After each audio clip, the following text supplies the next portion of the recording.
नमस्कार दोस्तों, मैं बारेट चंद्रशेखर हाजिर हूं मैथ के नए सवाल के साथ।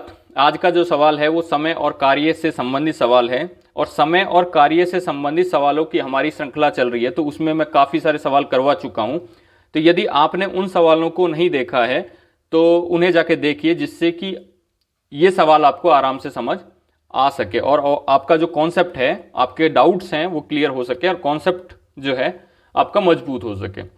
तो बढ़ते हैं आज के सवाल की तरफ। आज का सवाल है, ए और बी मिलकर किसी कार्य को 8 दिन में पूरा कर सकते हैं।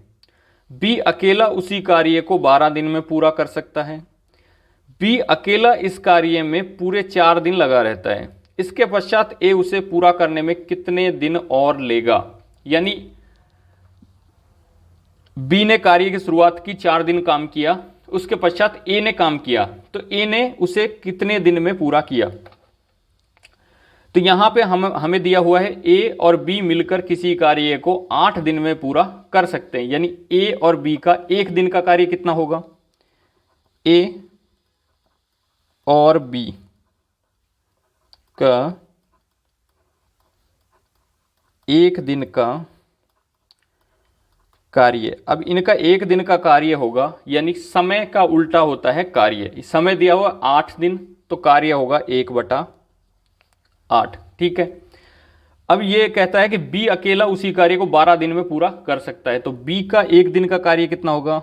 तो बी का एक दिन का कार्य होगा 1/12, यानी 12 दिन में पूरा करता है, तो समय जो है उसका उल्टा होगा कार्य, 1/12।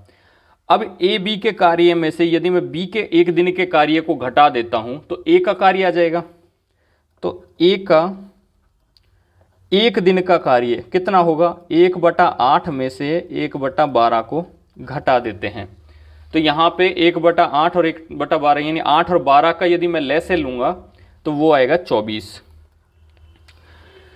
अब 8 का भाग 24 में देंगे तो 3 आएगा, और 3 को गुणा 1 से करेंगे तो 3 ही आ जाएगा। 12 का भाग यदि 24 में देंगे तो 2 बार जाएगा, 12 दूनी 24, और 2 को 1 से गुणा करेंगे तो 2 आएगा। तो 3 में से 2 गया तो 1 बचा, नीचे 24 है, तो 1/24, यानी कि ए का एक दिन का कार्य हो गया 1/24। अब सवाल आगे कहता है कि बी अकेला इस कार्य में पूरे 4 दिन लगा रहता है। ठीक है, तो बी जो है वो एक दिन में 1/12 काम करता है, तो 4 दिन में कितना काम करेगा। तो बी का 4 दिन का कार्य यानी एक दिन का काम है 1/12, इसको मैं गुणा कर दूंगा 4 से, तो 4 दिन का काम हो जाएगा। तो काट लेते हैं, 4 एकम 4 और 4 तिया 12, यानी 1/3 जो काम है वो बी ने कंप्लीट कर दिया है। अब शेष कार्य क्या बचा, शेष कार्य, चूंकि जो कार्य है वो 1 है और 1/3 बी ने कंप्लीट कर दिया है, तो शेष कार्य हम निकाल लेते हैं। इसके नीचे 1 लगाएंगे, और मैंने ये बताया कि एलसीएम में यदि कोई संख्या एक है और दूसरी कोई संख्या है, तो जो अन्य संख्या होगी वही लैसे होगा। यानी कि यहाँ पे अन्य संख्या है 3, तो 3 होगा लैसे। अब 1 का भाग 3 में देंगे तो 3 बार जाएगा, और 3 को गुणा 1 से करेंगे तो 3 ही आएगा। माइनस में 3 का भाग 3 में देंगे 1 आएगा, और 1 को गुणा 1 से करेंगे तो 1 आ जाएगा। 3 में से 1 गया तो 2, और बटे में 3। ये तो चूंकि बहुत ही सरल ये भिन्न है कि 1 में से यदि 1/3 घटाएंगे तो हमें पता है कि 2/3 काम बचा हुआ है। लेकिन यदि कुछ अन्य भिन्न दी जाए, यानी जो समझ में ना आए, तो उसके लिए इस तरह का पैटर्न यानी ये तरीका जो है अपनाया जा सकता है। तो ये 2/3 कार्य बच चुका है।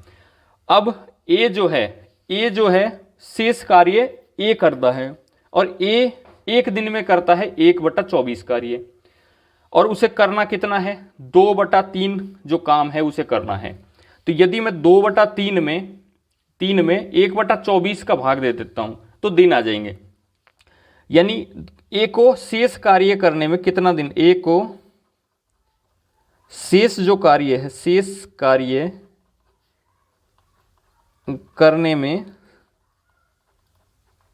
समय लगेगा।